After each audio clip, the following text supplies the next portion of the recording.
Hello बच्चों, welcome to विरासत academy. विरासत एकेडमी के ऑनलाइन ई लर्निंग प्लेटफॉर्म पर तुम सभी का स्वागत है बच्चों। तो जैसा कि मैंने तुमको कहा था कि हाफ ईयरली एग्जामिनेशन को देखते हुए मैं बहुत जल्दी all important question practice session लेकर आऊँगी तुम सबके लिए। मैराथन सेशन हमने ऑलरेडी कवर कर लिया है, जहाँ पे जितने भी तुम्हारे सिलेबस है जो हाफ ईयरली एग्जाम से रिलेटेड इम्पॉर्टेंट है, हमने पूरे सिलेबस का फुल रिवीजन किया है। अगर तुम लोगों में से किसी ने वीडियो नहीं देखी है तो ज़रूर जाकर देखो, हमारे प्लेलिस्ट लाइव सेक्शन पे तुम्हें वीडियो दिख जाएगी इंग्लिश की प्लेलिस्ट में। हाफ ईयरली एग्ज़ाम को देखते हुए ही हमने ये एग्ज़ाम धमाका सीरीज़ लॉन्च किया है, जिसमें बच्चों तुम्हें इंग्लिश, फिजिक्स, मैथ्स, बायोलॉजी सारे सब्जेक्ट्स के बेहतर फैकल्टीज़ हैं जो तुम्हें मैराथन क्लासेस लेंगी, जिससे कि लास्ट टाइम पे जो तुम्हारा रिवीजन है पूरे चैप्टर्स का वो हो सके। और बहुत सारे बच्चे ऐसे हैं जिन्होंने नहीं पढ़ाई की और एकदम लास्ट टाइम पे होते हो ना कि कुछ ढूंढ रहे हो तुम, ऐसा कह रहे एक ही शॉट में हम पूरा रिवीजन कर ले, इंपॉर्टेंट क्वेश्चन हमें पता चल जाए। बस इसी को देखते हुए हमने ये सीरीज़ लॉन्च किया है कि तुम्हारे हाफ ईयरली एग्जामिनेशन में तुम्हें हेल्प मिले।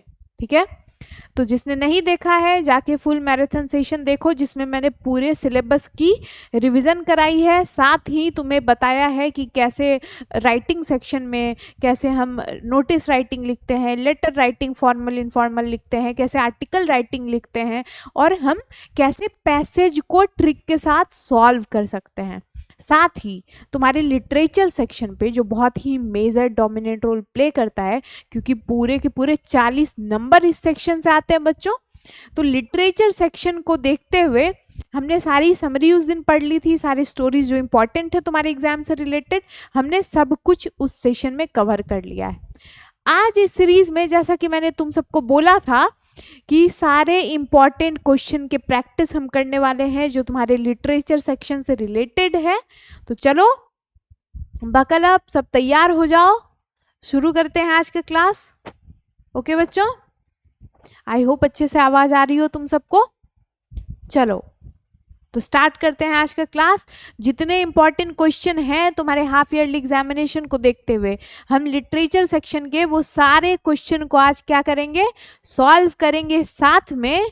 और तुम सबके लिए जो सवाल मैं लेकर आई हूँ, मैंने उस दिन कहा था अच्छे से स्टोरी सुनना जो समरी मैं बता रही हूँ, क्योंकि जिन्होंने मेरी वो क्लास अटेंड की है आज तुम सबके लिए क्वेश्चन आएगा और मैं देखती हूँ कौन कौन कमेंट सेक्शन में सही आंसर बताता है।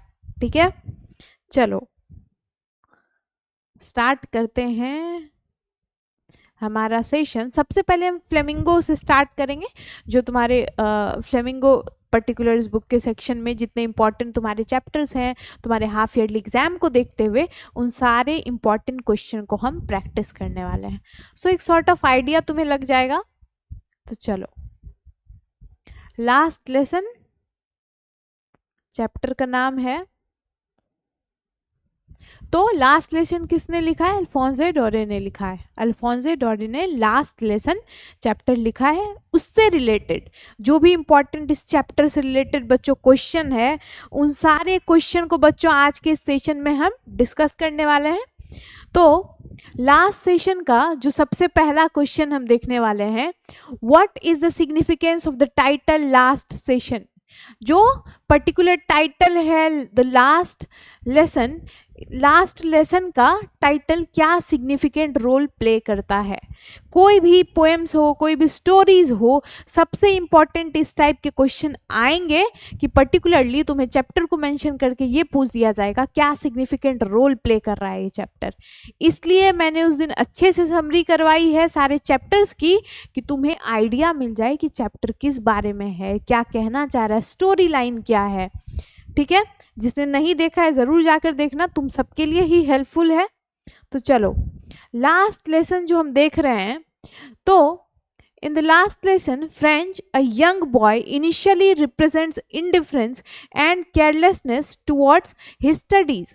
अब हम कैसे स्टार्ट करेंगे आंसर राइटिंग करना। हम आंसर राइटिंग इस तरीके से स्टार्ट करेंगे कि हम सबसे पहले बात कर रहे हैं फ्रेंच कि कौन है फ्रेंच? एक यंग बॉय है जो कि रिप्रेजेंट क्या कर रहा है? इनडिफरेंस और carelessness towards his studies, he is late for class. ठीक है, what is the significance of the title last lesson? Last lesson का सिग्निफिकेंस पूछ रहा है, तो हमें पहले स्टोरी डिस्क्राइब करनी है। ठीक है, ये जो आंसर मैंने तुम लोगों के लिए बनाया है, किस तरीके से इसको स्ट्रक्चर्ड वे में रख के बनाया है, ठीक है, तो ये तुम समझने का कोशिश करना कि कैसे मैंने ये आंसर राइटिंग लिखी है। ठीक है, ऐसे ही तुम्हें एग्जाम में लिख कर आना है, ध्यान से देखो। चलो, सबसे पहले हम एक इंट्रोडक्शन देंगे। क्या है? लास्ट लेसन चैप्टर में फ्रेंच एक यंग बॉय है जिन्होंने की इनिशियली इंडिफरेंस और केयरलेसनेस था उसके मन में, किस लिए? अपने स्टडीज़ को लेके। वो अपने क्लास के लिए लेट होता है और वो कहीं ना कहीं डरा रहता है कि अगर वो क्लास जाएगा तो सर क्या करेंगे? उसको डांटेंगे। ठीक है, however the moment he enters the classroom he notices an unusual silence, his teacher M. Hamel solemn clothes and the presence of villagers seated like students। तो क्या हो रहा है? हमने आंसर लिखने की स्टार्टिंग किससे की? जब आपके इस टाइप के क्वेश्चन आएंगे तो हम आंसर लिखने का स्टार्टिंग कैसे करेंगे? मैंने तुमको बताया है कि जब भी आंसर राइटिंग करो तो प्रेजेंटेशन को इस तरीके से रखो कि तुम्हें कोई भी तुम्हारे नंबर ना काट सके, है ना। तो स्टार्ट होते साथ हम देखते हैं कि क्या देखते हैं कि हमने ब्रीफली डिस्क्राइब किया कि फ्रेंच एक यंग बॉय है जो कि इनिशियली आता है और उसका किस तरीके का एटीट्यूड है, केयरलेसनेस एटीट्यूड है, और वो डरा हुआ है कि वो क्लास जाएगा तो टीचर डांटेंगे उसको क्योंकि वो ऑलरेडी लेट है। अब क्या होता है? Now gradually he realises that something extraordinary is happening. अब जैसा उसने सोचा था वैसा तो हुआ नहीं, वो देख रहा है और उसको ऐसा लग रहा है कि कुछ तो एक्स्ट्राऑर्डिनरी है, जो कि क्लास में ऐसा उसे फिशी लग रहा है कि क्यों आखिर प्रोफेसर इतने काइंड है, उसको उन्होंने डांटा नहीं, प्रोफेसर बहुत अच्छे से क्लोथ्स में पहने हुए हैं, साथ ही सारे विलेजर्स आज आए हुए हैं, तो उसको बहुत अनएक्सपेक्टेड सा लग रहा है, बहुत शॉकिंग सा लग रहा है। अब क्या होता है? तो उसको पता चलता है तब जब एम हेमेल अनाउंस करते हैं कि this will be the last French lesson. ठीक है, इसलिए यही सिग्निफिकेंस है टाइटल का, द लास्ट लेसन। क्यों? क्योंकि जो एम हेमेल फ्रेंच के टीचर हैं वो आज लास्ट क्लास ले रहे हैं, लास्ट लेसन ले रहे हैं। किसका? फ्रेंच का। क्यों ले रहे हैं?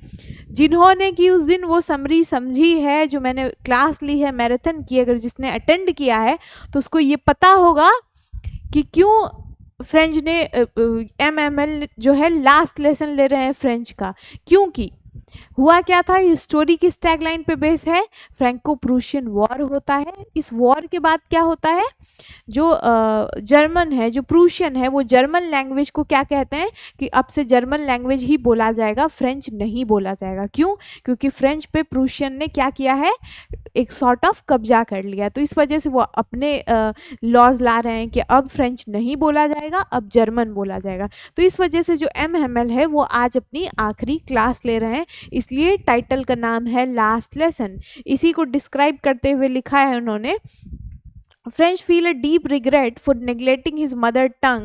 The same language that once seemed like a burden now appears as very identity of these people. Through French transformation, Alphonse Daudet conveys a powerful message. Language is not just a tool of communication, but the essence of one's culture, heritage and freedom. हमने क्या किया है? देखो, अब तुमको मैं एक बात बताती हूँ, जब भी कोई क्वेश्चन आए, आज इस क्वेश्चन आंसर प्रैक्टिस में सिर्फ तुम्हें यही नहीं पता चल रहा है कि आंसर क्वेश्चन का क्या है, कैसे प्रैक्टिस करनी है, इंपॉर्टेंट क्वेश्चन क्या है, बल्कि मैं तुम्हें एक्सप्लेन भी कर रही हूँ साथ में, ताकि मान लो जिसको नहीं समझ आ रहा है स्टोरी, वो एक्सप्लेनेशन के थ्रू इतना समझ जाए, और इतना भी अगर इस 2 वीडियो को कवर कर ले जो मैंने प्रीवियस लिया है और इस वीडियो को, तो उसको समझ आ जाएगा एग्जैक्टली कि क्या स्टोरी है और उसको कैसे आंसर लिखना है। तो स्टोरी सुनने के साथ साथ देखो कि कैसे आंसर लिखा है।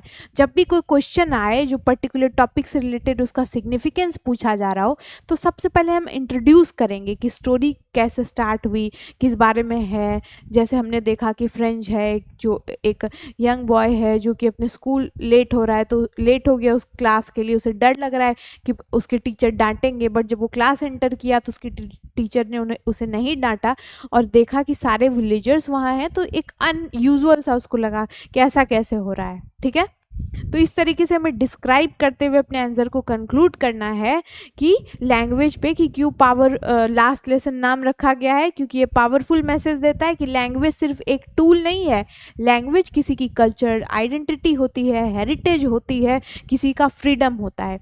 अभी तुमसे कोई कह दे कि तुम्हें अब हिंदी नहीं बोलना है, तुम्हें कोई भी लैंग्वेज है तुम्हारी, बंगाली बोलते हो, तमिल बोलते हो, जो भी बोलते हो, तुम्हें कह दे तुम्हें अब ये लैंग्वेज नहीं बोलना है, आज से तुम सिर्फ इंग्लिश बोलोगे, तो तुम्हें क्या लगेगा? सडनली लगेगा कि जो मेरा मदर टंग है, जिस लैंग्वेज में मैं बात करता हूँ, तुम्हें सॉर्ट ऑफ लॉस फील होगा, है ना।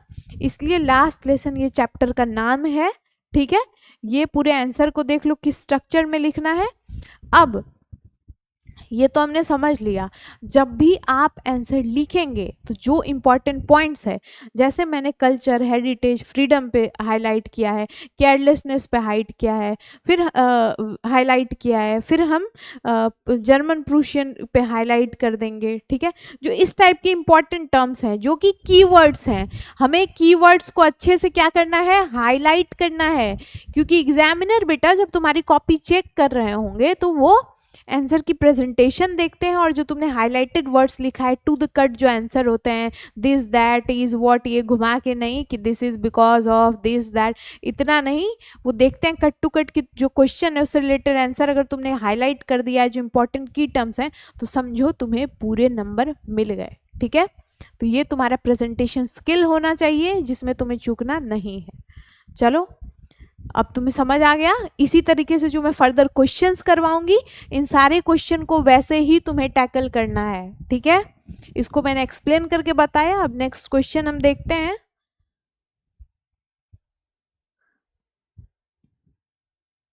चलो, समझ आ रहा है ना तुम सबको? कोई डाउट्स हैं, कोई क्वेरीज हैं तो कमेंट सेक्शन में ज़रूर बताना। I try to solve them. चलो, दूसरे क्वेश्चन को देखते हैं। अब तुम लोग सबसे पहले क्वेश्चन देखो, ओके। Wait a minute.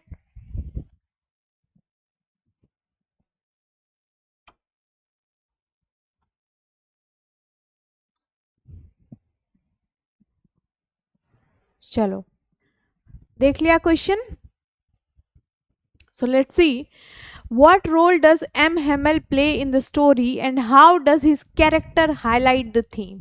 हमें क्या पूछा जा रहा है? कैरेक्टर के बारे में पूछा जा रहा है। किसके कैरेक्टर के बारे में पूछा जा रहा है? एम हेमेल के कैरेक्टर के पूछा जा रहा है।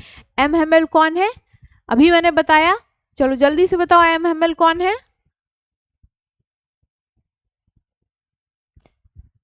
एम हेमेल टीचर हैं, ठीक है।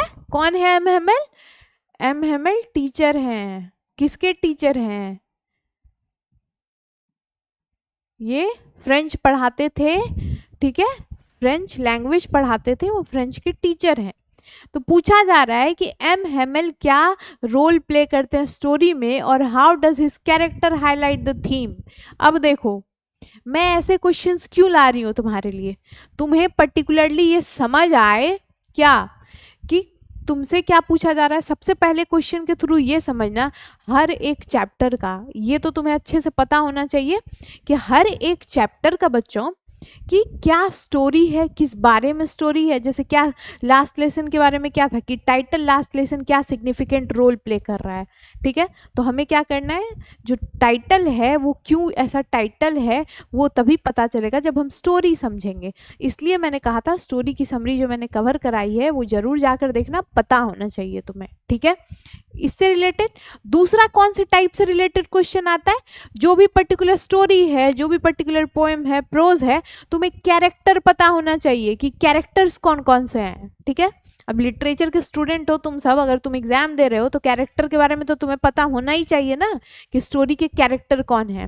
तो एम हेमेल के बारे में पूछा जा रहा है कि जो एम हेमेल का कैरेक्टर स्टोरी में वो क्या रोल, सिग्निफिकेंट रोल प्ले करता है, इस कैरेक्टर के बारे में हमें बताना है। और साथ ही थीम, हर स्टोरी को जब मैंने कवर कराया समरी में, मैंने थीम ज़रूर मेंशन किया है, बहुत इम्पॉर्टेंट है थीम। हर चैप्टर्स के थीम पता होना बहुत इम्पॉर्टेंट है, ठीक है। नोट डाउन कर लो, ये सिर्फ हम आज क्वेश्चन प्रैक्टिस नहीं कर रहे हैं, हम उन सारे पॉइंट्स पे डिस्कस कर रहे हैं जो इम्पॉर्टेंट है एग्जामिनेशन के रिगार्डिंग। चलो आंसर्स देखते हैं। तो जो एम हेमेल है क्या है, वो एक फ्रेंच टीचर हैं जिनको पोर्ट्रेट किया जाता है as a symbol of dedication, patriotism and the love for one's mother tongue. क्यों? क्योंकि फ्रेंच, वो लास्ट क्लास ले रहे हैं फ्रेंच की, तो क्या है, एक सॉर्ट ऑफ उनके अंदर पेट्रियोटिज्म की फीलिंग है। पेट्रियोटिज्म क्या होता है? अब नेशनलिज्म, देशभक्ति, ठीक है। क्यों? क्योंकि वो अपने लैंग्वेज पे उनको बहुत गर्व है, अपने लैंग्वेज से उनको बहुत प्यार है। जब उन्हें ये पता चल रहा है कि कल से वो फ्रेंच की क्लास नहीं ले पाएंगे, तो क्या है, उनका एक डेडिकेशन है कि वो लास्ट लेसन लेने आते हैं अपने क्लास में, और अपने मदर टंग के लिए जो उनका प्यार है वो दिखता है, ठीक है। तो हम इस कैरेक्टर एम हेमेल के सिग्निफिकेंट रोल को बता रहे हैं और कैसे, क्या रोल ये प्ले करते हैं स्टोरी में। चलो अब उसको देखते हैं। Known earlier for his strictness, on the day of last lesson he appears gentle. ये जाने जाते थे अपने स्ट्रिक्टनेस के लिए, ठीक है। टीचर्स का एक स्ट्रिक्ट स्वभाव होता है, उनके लिए वो जाने जाते थे। बट जिस दिन उनका लास्ट लेसन था, उस दिन वो बहुत ही जेंटल थे, बहुत ही काइंड थे, बहुत सॉरोफुल थे, दुख में थे, बहुत ही डीपली इमोशनल थे। हिज अटायर अ ग्रीन कोट। अब देखो, यहाँ पे आती है बात। जब हम स्टोरी देख रहे हैं, स्टोरी पढ़ रहे हैं, तो हमें ये भी पता होना बहुत इम्पॉर्टेंट है कि किसने क्या, अगर कोई एक कैरेक्टर है, उसकी कोई स्पेसिफिक फीचर्स हैं जो कि स्टोरी में मेंशन्ड है, तो उसको थोड़ा याद रख लो। क्योंकि उसको मेंशन करके अगर तुम हाईलाइट करोगे ना ऐसे पॉइंट्स को, तो बहुत अच्छे नंबर मिलेंगे तुम्हें, ठीक है। तो देखो, जैसे इसके अटायर के बारे में डिस्क्राइब किया हुआ है, ग्रीन कोट पहना था उन्होंने, फ्रिल्ड शर्ट पहनी थी, ब्लैक कैप पहना था, and was chosen to mark the special occasion, ठीक है। अब हमने green coat, frilled shirt, black cap पे हाईलाइट कर लिया, मदर टंग पे हाईलाइट कर लिया, फ्रेंच टीचर पे हाईलाइट कर लिया, स्ट्रिक्टनेस पे हाईलाइट कर लिया। क्यों किया? क्योंकि जो एग्जामिनर है उसका अटेंशन जाए हमारे हाईलाइटेड पार्ट पे, और ये बहुत ही एक अच्छा प्रेजेंटेशन दिखता है, ठीक है। Now he passionately explains to the students and villagers that French is the most beautiful, logical and clear language and it is their duty to preserve it. वो villagers को बताते हैं कि फ्रेंच बहुत ही खूबसूरत और बहुत ही अच्छी भाषा है, जो कि उनकी ड्यूटी है कि फ्रेंच को प्रिजर्व करके रख सके। साथ ही his speech goes beyond academics, inspiring his students to see language as a symbol of cultural identity and freedom. उस दिन वो कोई रैंडम क्लास नहीं ले रहे थे जहाँ पे वो अपने टॉपिक को डिस्क्राइब कर रहे हो, बट वो बता रहे थे कि कैसे लैंग्वेज एक सिग्निफिकेंट रोल प्ले करता है और कैसे लैंग्वेज कल्चरल आइडेंटिटी को दिखाता है, ठीक है। वो इस चीज़ को डिस्कस कर रहे हैं। By writing vive la France on the blackboard at the end, Hamel conveys resistance against domination. His role, अब इसका मतलब क्या होता है, ये एक फ्रेंच वर्ड है, so I might be pronouncing it wrong. इसका मतलब होता है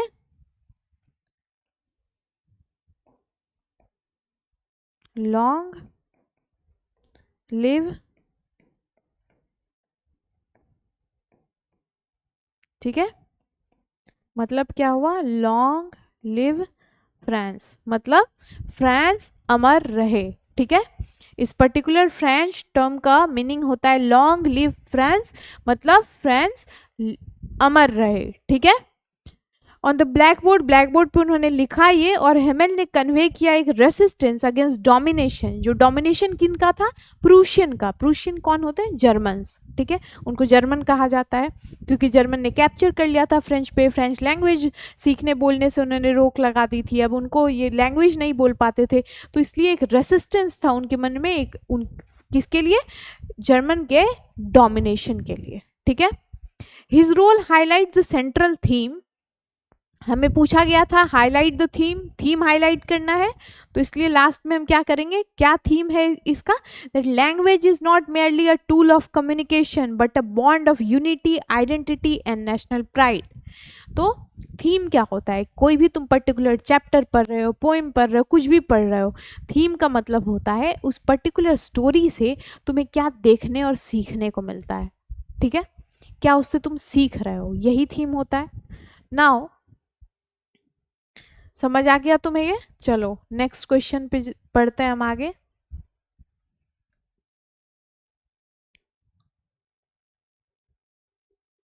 देखो, What does the last lesson convey about the relationship between language and identity? ठीक है, किसी लैंग्वेज में और आइडेंटिटी में क्या रिलेशनशिप है, जो कि लास्ट लेसन क्या कर रहा है, क्या लास्ट लेसन कन्वे कर रहा है लैंग्वेज आइडेंटिटी के बारे में। तो जैसा कि अब तक तो तुमको समझ आ गया होगा, जिन्होंने नहीं भी वो सेशन देखा तो स्टोरी अब तक तो जितने मैंने तुम्हें आंसर के थ्रू ये स्टोरी ही समझा दी। तो क्या कन्वे करता है? The last lesson strongly conveys the language is not just a means of communication but also a carrier of culture, history and identity. ठीक है, लैंग्वेज सिर्फ एक मेयर मीन्स ऑफ कम्युनिकेशन नहीं है जो कि हम आमतौर पे बोलचाल की भाषा में प्रयोग करते हैं, बल्कि ये किसी की कल्चरल आइडेंटिटी होती है। ठीक है, ये सॉर्ट ऑफ एक कनेक्शन होता है जहाँ पे आप क्या होते हैं, किसी एक जगह की आइडेंटिटी है, किसी एक जगह की हिस्ट्री है। अब इंडिया ही देख लो, इतना डाइवर्स कंट्री है, इंडिया के बारे में क्या खासियत है? इंडिया की खासियत यही है ना कि इतनी डाइवर्सिटी है यहाँ पे, हर कुछ किलोमीटर्स में तुमको डिफरेंट कल्चर देखने को मिलता है, लैंग्वेज डिफरेंट देखने को मिलता है। तो यही क्या है, यही अपने आप में एक बहुत बड़ी खूबसूरती है इंडिया की, जो उसको अलग बनाता है। ठीक है, तो इस तरीके से लैंग्वेज भी एक अलग कल्चर की आइडेंटिटी को प्रिजर्व करता है और उसकी हिस्ट्री को एम्ब्रेस करता है। ठीक है, तो उसी को हमें बेसिकली डिस्क्राइब करना है। For the people of Alsace French was more than a subject, it was a part of their heritage. French के लोगों के लिए ये सिर्फ एक सब्जेक्ट नहीं था, बट उनके एक हेरिटेज का पार्ट है। ठीक है, now it was a part of their heritage. The imposition of German after the annexation symbolized an attempt to suppress their cultural identity. German की जो ये एक कोशिश थी, क्या थी कि उनकी जो आइडेंटिटी है उसको सप्रेस करने की, ठीक है, उसको दबाने की। But still Hammel's emotional speech reminded the villagers that losing one's language equates to losing freedom. He insisted that as long as they held on to French in their hearts, they could resist oppression. जब तक हेमल कहते हैं, जो teacher हैं, कि जब तक French को अपने दिल में जिंदा रखेंगे, इसलिए उन्होंने कहा है लॉन्ग लिव फ्रेंच। ठीक है, जब तक वो अपने दिल में फ्रेंच को जिंदा रखेंगे तब तक फ्रेंच क्या होगा, जिंदा रहेगा। और ये सॉर्ट ऑफ ऑपरेशन होगा, उस सॉर्ट ऑफ रेसिस्टेंस होगा जो ऑपरेशन के थ्रू, किसके थ्रू, जो कि जर्मन्स जो है ऑपरेस्ट करते आए हैं जो फ्रेंच में। तो इस वजह से वो कह रहे हैं कि सॉर्ट ऑफ ये रेसिस्टेंस होगा जर्मन्स के खिलाफ। ठीक है, now the villagers presence in the classroom showed their silent protest and acknowledgement of their cultural roots through French's sudden realization and regret. The story stresses the importance of valuing one's language before it is forcibly taken away. Thus, Daudet highlights the deep link between language, national pride and sense of belonging to one's homeland. ठीक है, तो इस तरीके से language जो है वो बहुत ही इम्पॉर्टेंट रोल प्ले करता है किसी भी पर्टिकुलर सेक्ट के लिए, किसी के लिए भी। तो इस तरीके से ये स्टोरी थी द लास्ट लेसन, और किस तरीके से लैंग्वेज और आइडेंटिटी के बारे में क्या कन्वे कर रहा है, हमने आंसर में इसको अच्छे से डिस्क्राइब कर लिया है। ठीक है, अच्छे से सुनो, समझो कि कैसे आंसर लिखते हैं, क्या क्या इंपॉर्टेंट पॉइंट्स होते हैं और कैसे उनको स्ट्रक्चर किया जाता है। ठीक है, चलो नेक्स्ट क्वेश्चन देखते हैं, जो कि है तुम्हारे दूसरे चैप्टर लॉस्ट स्प्रिंग से। किसने लिखा है इनको? अनीस जंग ने लिखा है। ठीक है, what is the significance of title lost Spring? जो टाइटल है लॉस्ट स्प्रिंग, इसका क्या सिग्निफिकेंस है, हमें ये बताना है। चलो बताओ अगर तुम्हें पता हो। इस बारे में तो मैंने उस सेशन में अच्छे से डिस्कस किया है। चलो देखती हूँ मैं किसे पता है।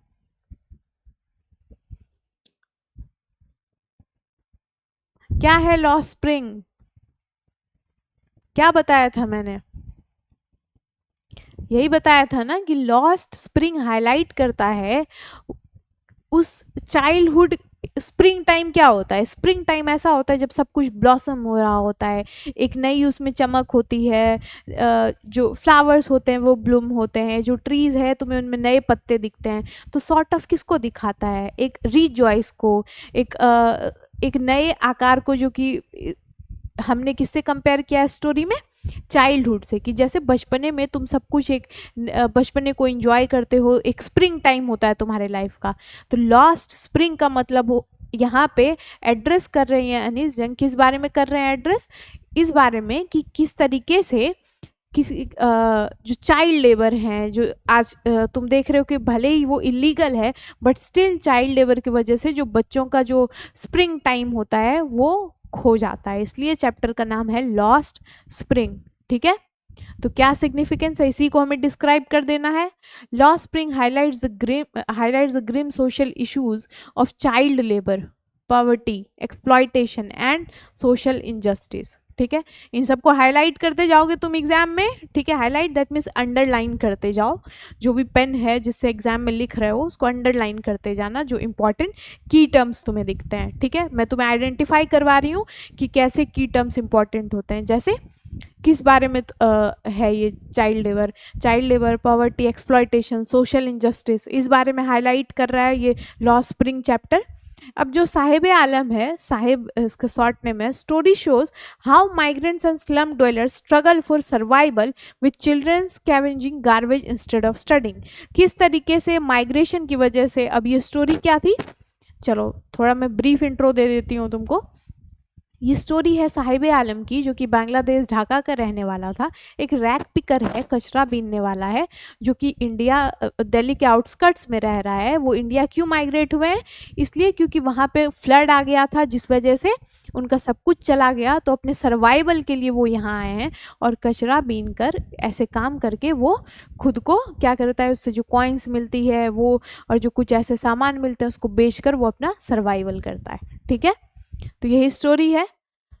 तो किस तरीके से ये यहाँ आकर गार्बेज कलेक्ट करता है इंस्टेड ऑफ स्टडिंग, पढ़ने के बजाय। अब जो साहिब आलम है क्या है, वो तो छोटा सा बच्चा है। अब 12-13 साल के कोई बच्चे हैं, अब अगर वो क्या हो रहा है, वो चाइल्ड लेबर का शिकार हो रहे हैं बिकॉज ऑफ देयर कंडीशन। ठीक है, तो जहाँ जो उम्र है पढ़ने की, उस उम्र में वो क्या कर रहा है, कचरा बीन रहा है। Now education remains a distant dream, the second part portrays. अब जो सेकेंड पार्ट है ये पोएम, ये जो पर्टिकुलर जो तुम्हारा लॉस्ट स्प्रिंग है, ये 2 पार्ट्स में डिवाइडेड है। ठीक है, 2 पार्ट्स में डिवाइडेड है लॉस्ट स्प्रिंग जो स्टोरी है। Second part portrays the plight of Firozabad bangle makers. अब सेकेंड पार्ट पोर्ट्रे कर रहा है, पहला पार्ट तो साहिब आलम की स्टोरी बता दी मैंने तुम्हें, कैसे माइग्रेट होके वो आया। सेकेंड पार्ट जो है वो किसके बारे में, मुकेश के बारे में है। मुकेश कौन है, जो बैंगल मेकिंग का काम करते हैं, जो जनरेशनल बैंगल मेकिंग का इन लोगों का काम चलता आ रहा है, वो मुकेश भी उस काम में कहीं ना कहीं अपने इनिशियल चाइल्डहुड में ही फंस जाता है। बट मुकेश का ड्रीम होता है कि वो एक मैकेनिक बनना चाहता है और वो कार ड्राइव करना चाहता है। ठीक है, तो यही स्टोरी है।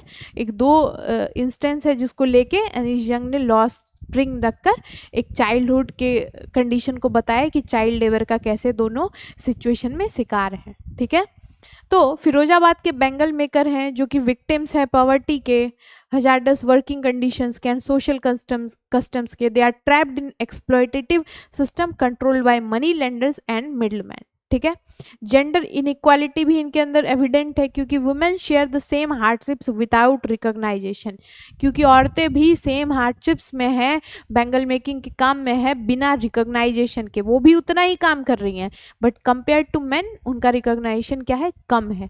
तो कहीं ना कहीं चाइल्ड लेबर के साथ साथ हमें क्या दिख रहा है, जेंडर इनइक्वालिटी भी देखने को मिल रहा है। साथ ही साथ ये एविडेंट है कि women share the same hardships without recognition. Another issue is acceptance of fate, both children and adults believe they are destined for suffering. अब देखो क्या होता है, एक स्टीरियोटाइप चलता आता है ना। अब क्या था पहले, अब औरतों को एक स्टीरियोटाइप था कि नहीं वो घर में ही काम करेंगी, बट धीरे धीरे समाज बदल रहा है, चीज़ें बदल रही हैं, सबको इक्वालिटी मिल रही है।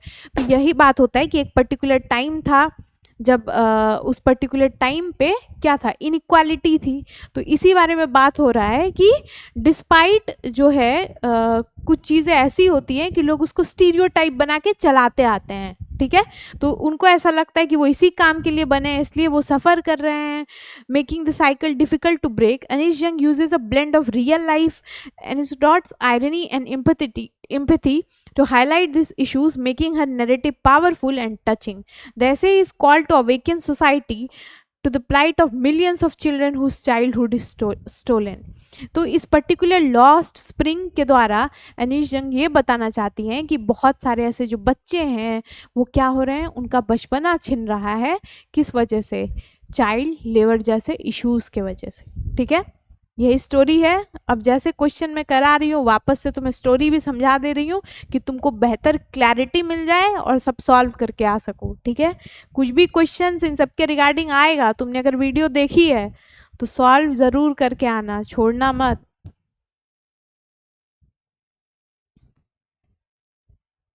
चलो अब देखो, अब तो मैंने तुमको बता दिया साहिब आलम कौन है। ठीक है, क्या है स्टोरी, इसको ऑलरेडी मैंने बता दिया है, तो तुम्हारे लिए आसान हो गया इस क्वेश्चन का आंसर लिखना। बिना यहाँ के आंसर देखे भी तुम इसका आंसर लिख सकते हो, है ना? लिख सकते हो या नहीं?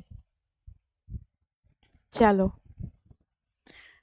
तो क्या है, who is Sahib Alam, how does his story reflect the central theme of the essay. कैसे उसकी स्टोरी जो है इस पर्टिकुलर एसे का एक सेंट्रल थीम बनता है। कौन है साहिब आलम? अभी मैंने बताया था, बस उसे ही डिस्क्राइब कर देना है तुम्हें। साहिब आलम कौन है?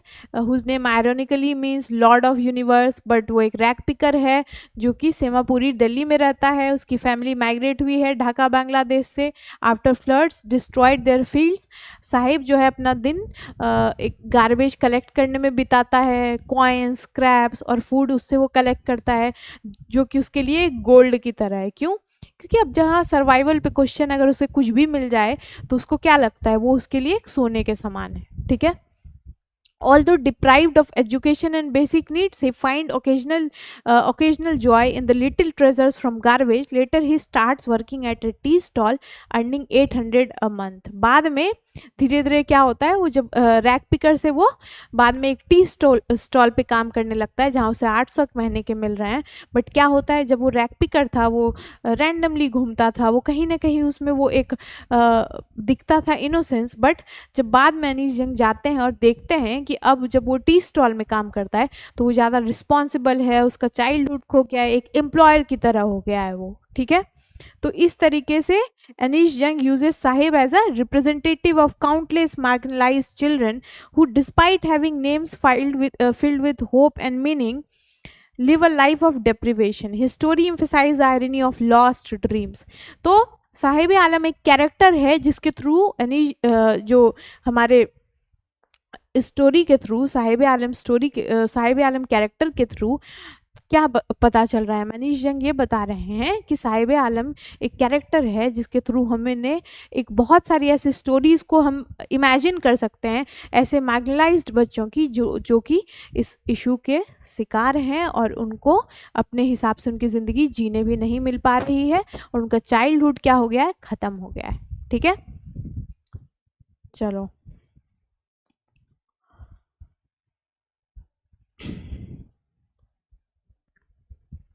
अब देखो ये क्वेश्चन, हाउ डज अनीश जंग bring out the contrast between Sahib and Mukesh in lost spring.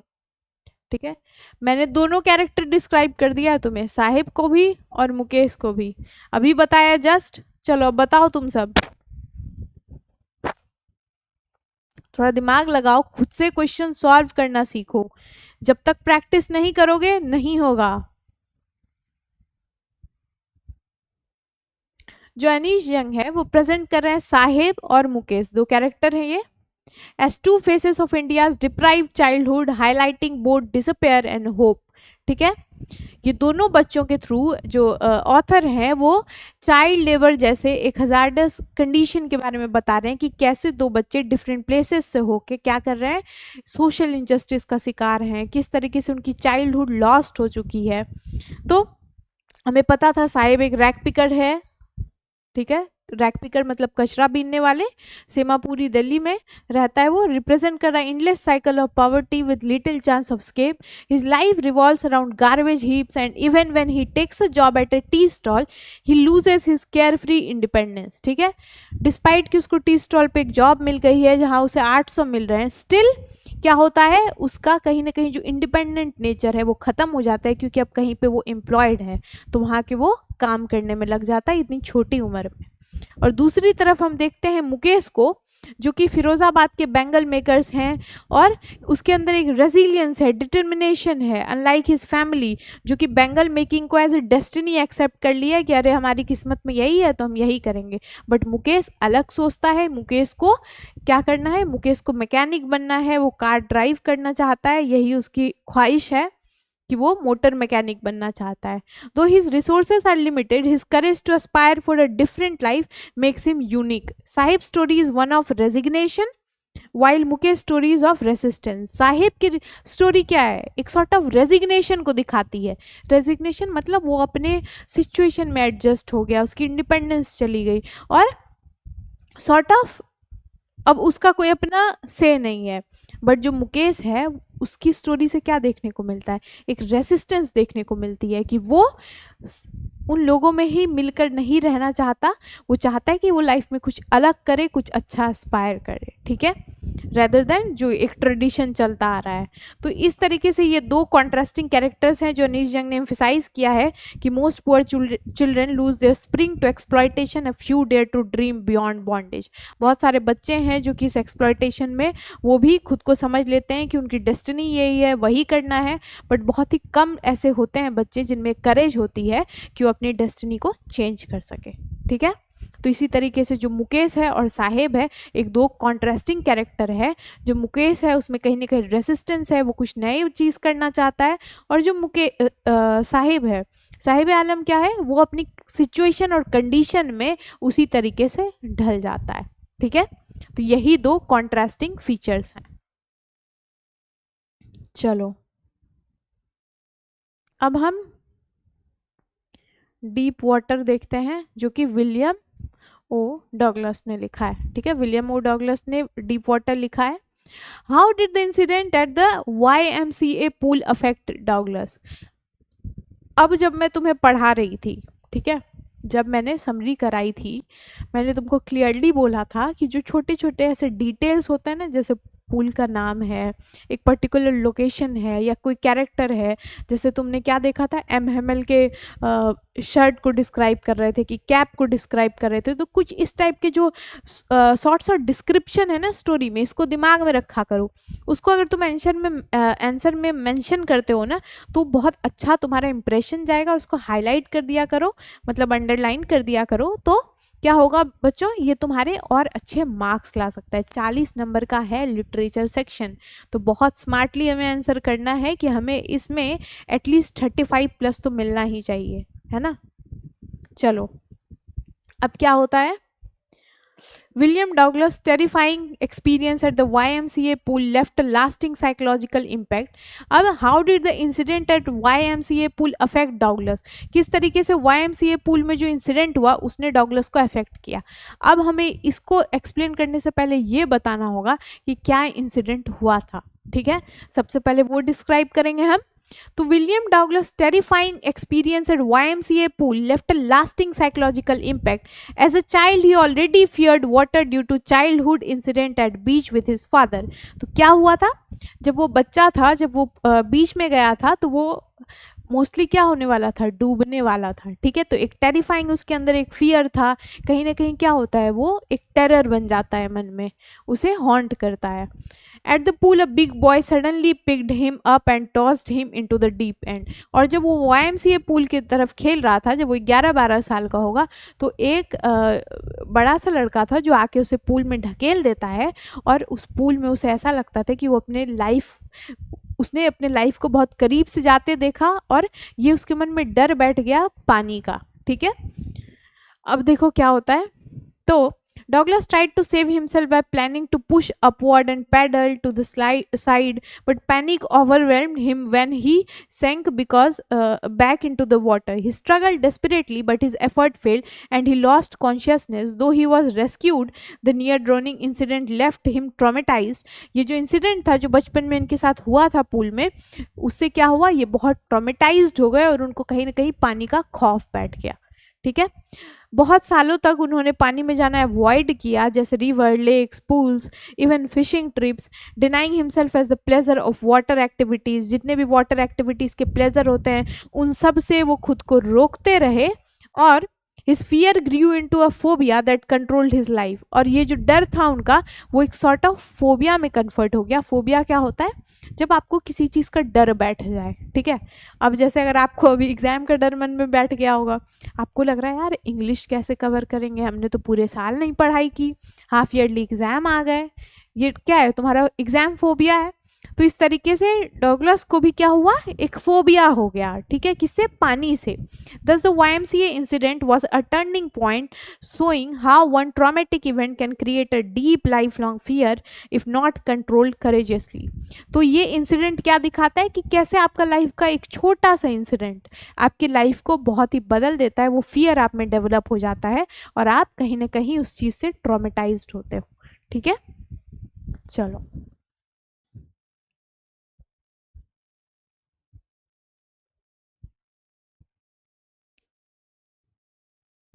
अब देखो, What efforts did Douglas make to overcome his fear of water? क्या एफर्ट डॉगलस ने लगाया जिससे कि वो अपने इस डर को भगा सके। ठीक है, क्या फियर डॉगलस ने लगाया जिससे कि वो अपने डर को भगा सके। तो क्या फियर लगाया, determined not to let fear dictate his life, Douglas decided to confront and overcome his terror of water. ठीक है, बहुत ही डिटरमिन था वो कि कैसे डॉगलस ने खुद के वाटर के डर को हटाया। ठीक है, कैसे हटाया, डॉगलस जो है बहुत ही डिटरमिन्ड थे क्या, कि वो अपने लाइफ को इस फियर में नहीं काटेंगे, इसलिए उन्होंने डिसाइड किया कि वो इसको ओवरकम करेंगे। और उन्होंने एक स्विमिंग इंस्ट्रक्टर हायर किया जो कि systematic step by step method उन्हें बताता था, उन्हें ट्रेन करता था। इंस्ट्रक्टर ने उन्हें बेल्ट बांधा, फिर डॉगलस को धीरे धीरे एक रोप के सहारे वो पानी में गया, और धीरे धीरे ऐसे सीखते सीखते डॉगलस ने प्रैक्टिस की ब्रेथिंग, पैडलिंग, फ्लोटिंग।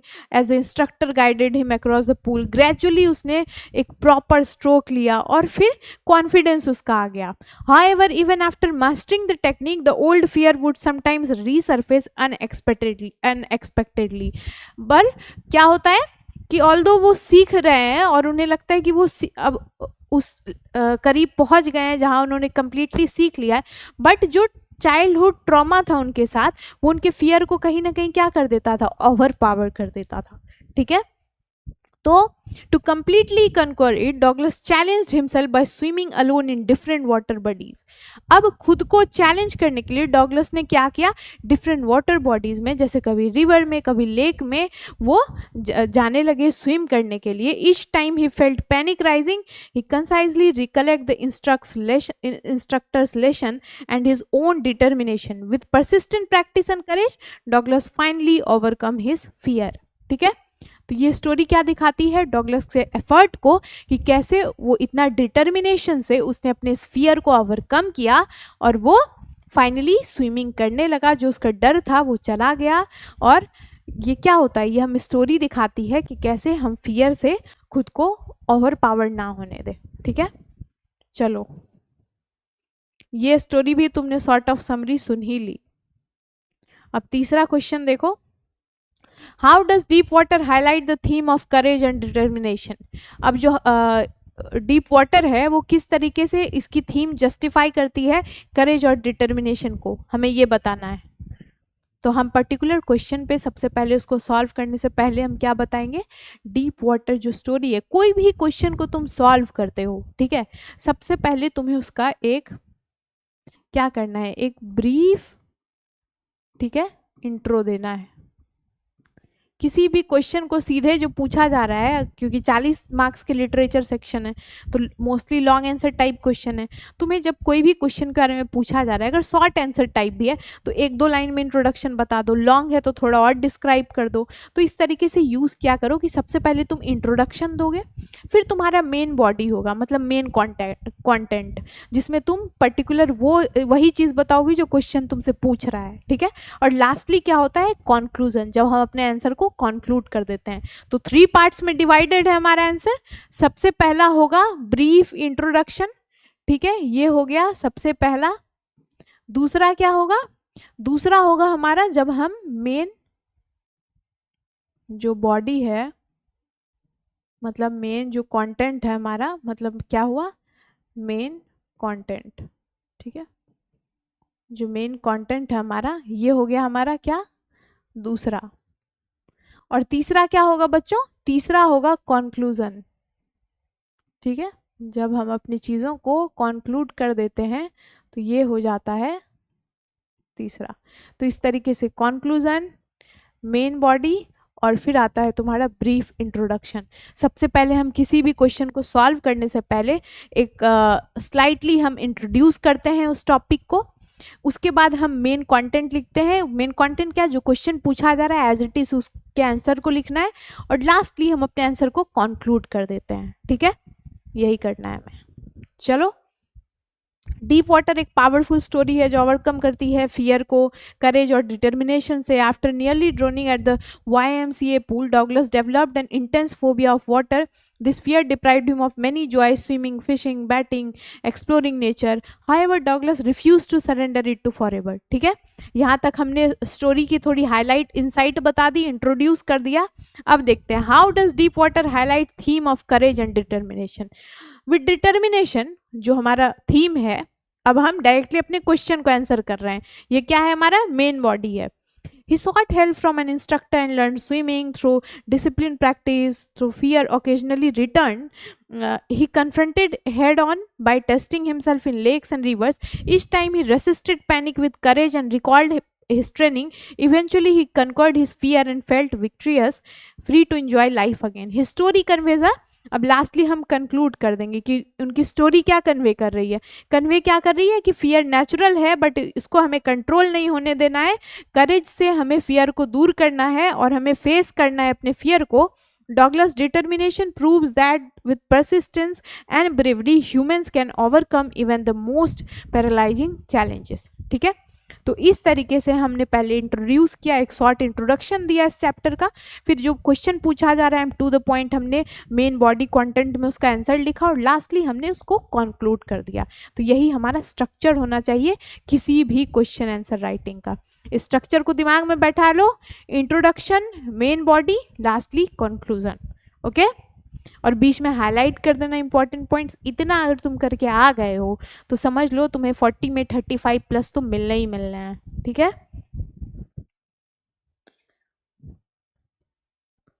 चलो, अब हम रेड ट्रैप से रिलेटेड कुछ क्वेश्चन देखते हैं। द रेड ट्रैप, जिसको कि सेल्मा लेगरलॉफ ने लिखा है, ठीक है। रेड ट्रैप क्या होता है, जिसमें तुम चूहा फंसाते हो।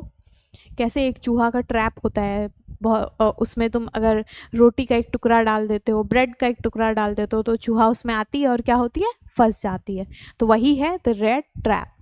अब क्या स्टोरी ये हो सकता है, चलो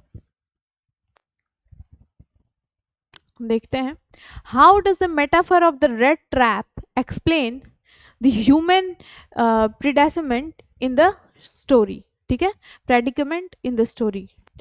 अब किस तरीके से, ठीक है, किस तरीके से जो रेड ट्रैप स्टोरी है, एक क्या पूछा जा रहा है कि कैसे, how does the metaphor of the red trap explains the human predicament in the story.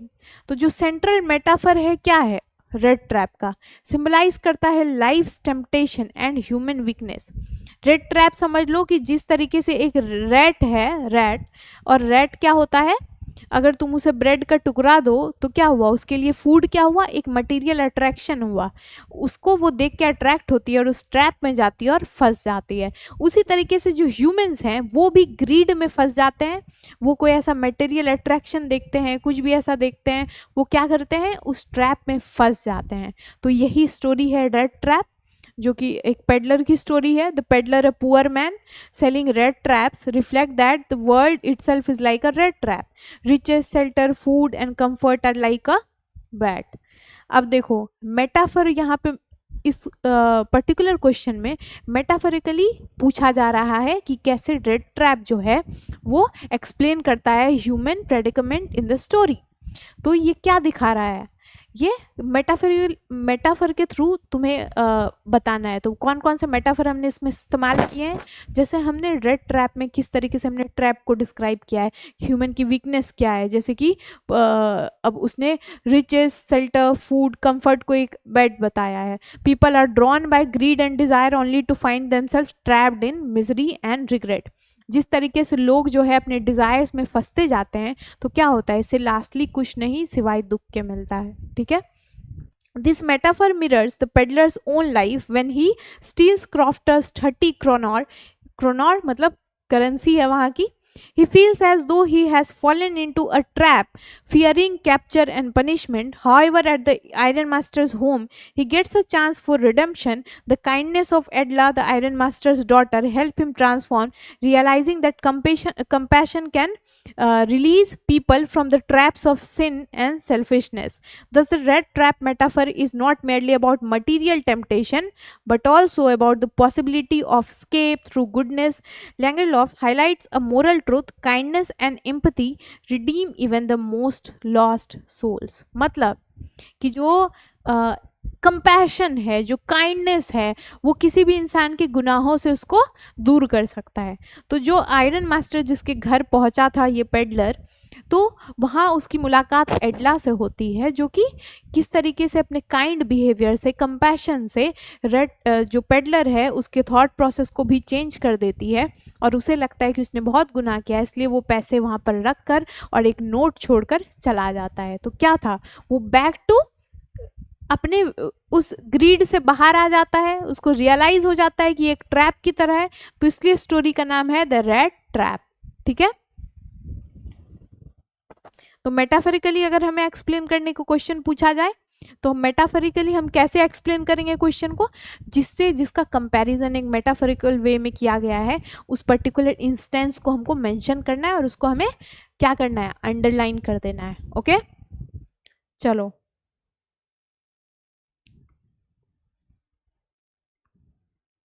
अब देखो, how does Edla bring about a, Edla कौन है, वही जो कौन है, अभी मैंने तुमको जस्ट बताया है। ठीक है, अभी हमने इस क्वेश्चन में क्या देखा है, एडला कौन है, लेट्स सी हियर।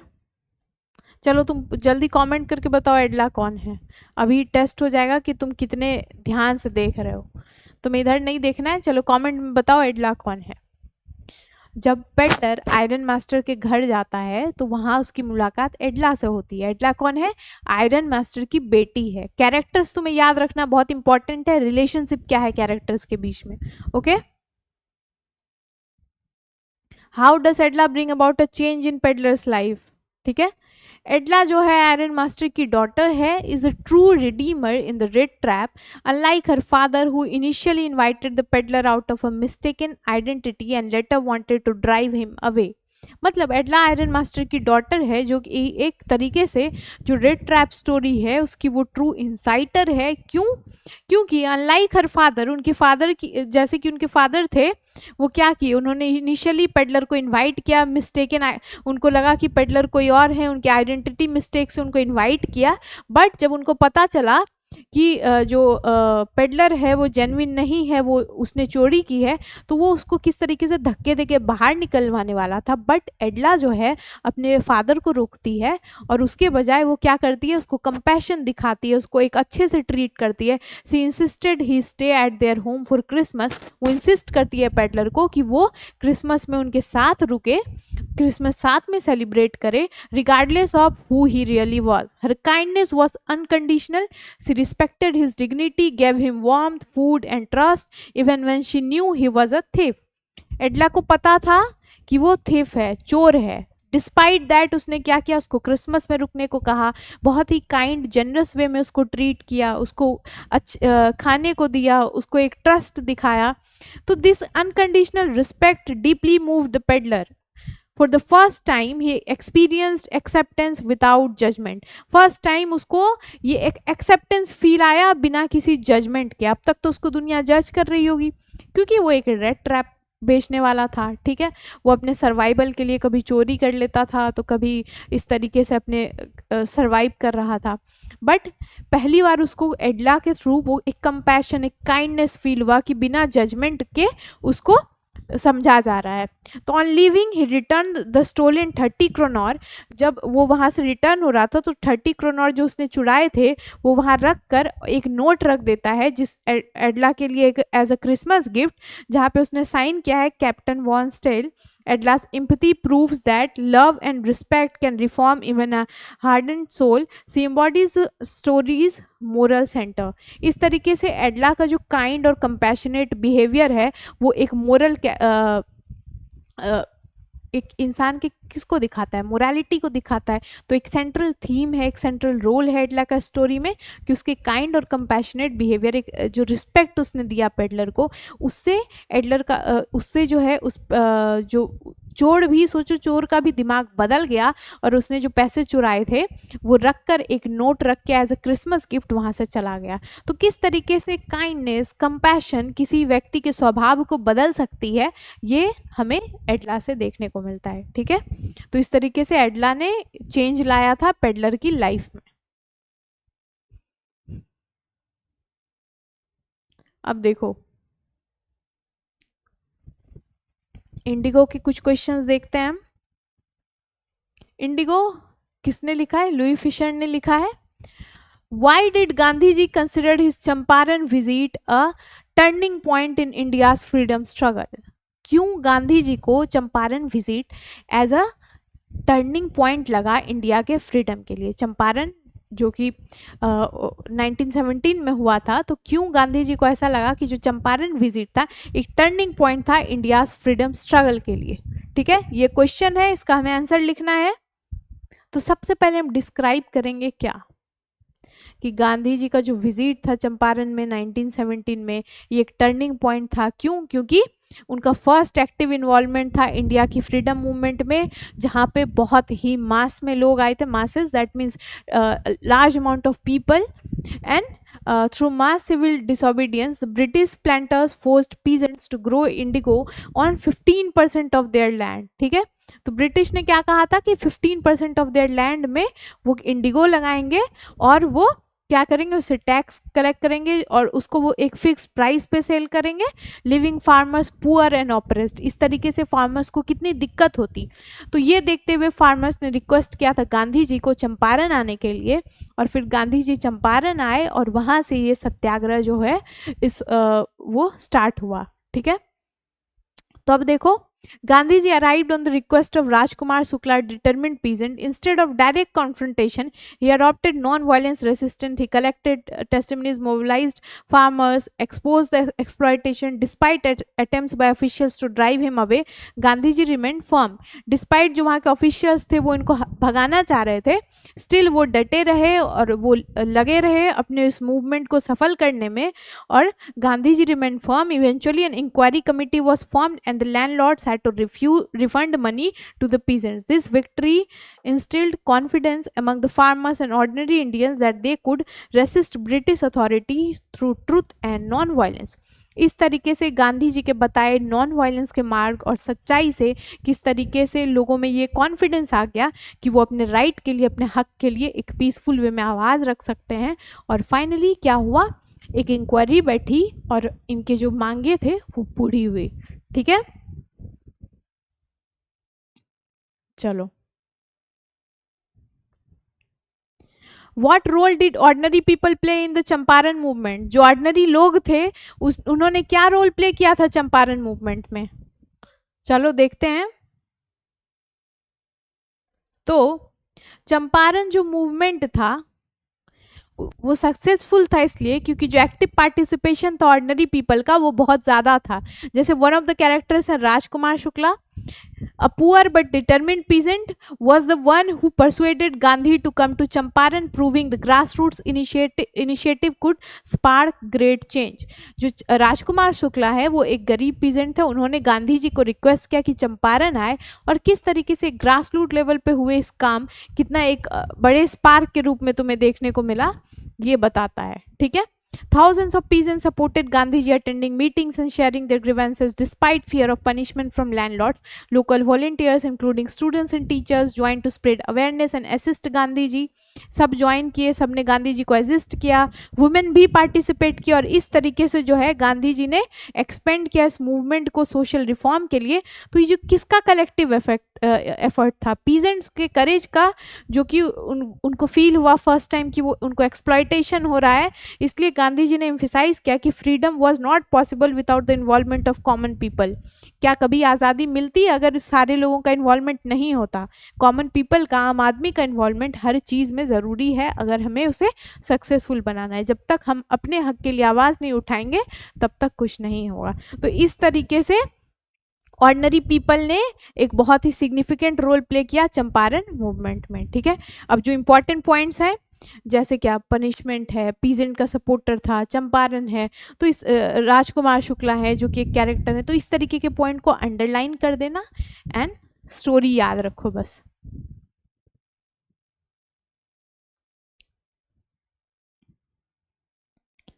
जितने क्वेश्चन तुमको मैं करा रही हूँ इतने क्वेश्चन अगर तुमने ध्यान से अटेम्प्ट कर लिया, इस जितने क्वेश्चन को मैं वर्ड टू वर्ड मीनिंग समझा रही हूँ एक स्टोरी की तरह, तुमने अगर सारे क्वेश्चन आंसर इतने देख लिए हैं तो जिस भी टाइप से क्वेश्चन आए तुम्हें, तो तुम्हें एक बेसिक आइडिया रहेगा कि ये चैप्टर किस बारे में है, कौन सा कैरेक्टर क्या है, तुम आंसर अच्छे से लिख सकते हो। ठीक है। तो अच्छे से देखना, पूरे वीडियो को समझना। ठीक है। चलो just take a 2 minute break.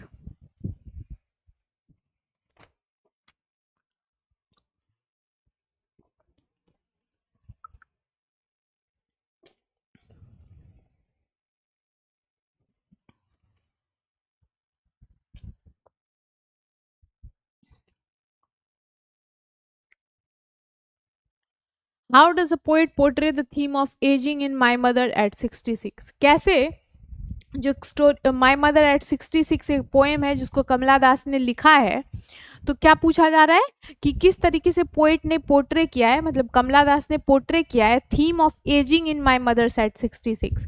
My mother at 66 में कमला दास ने जो थीम है एजिंग का इस पोएम में किस तरीके से उसको पोर्ट्रे किया है, हमें वो डिस्क्राइब करना है। ठीक है। अब देखो, कमला दास captures the inevitability of aging through a tender moment with her mother while driving to the airport. She notices her 66-year-old mother sleeping, her face pale, ashen like a corpse. This imagery shocks the poet, reminding her of human mortality. मतलब अपनी जब वो कमला दास airport जा रही थी, जब उन्होंने अपने साथ अपने कार में अपनी माँ को देखा, किस तरीके से उनकी माँ की जो फेस है वो अब डल हो गई है, एक वो बुढ़ापे में कन्वर्ट हो रही हैं। तो 66 ईयर ओल्ड की उनकी मदर हैं, तो उनको देख के लगता है कि कैसे डेथ एक इनएविटेबल पार्ट है लाइफ का।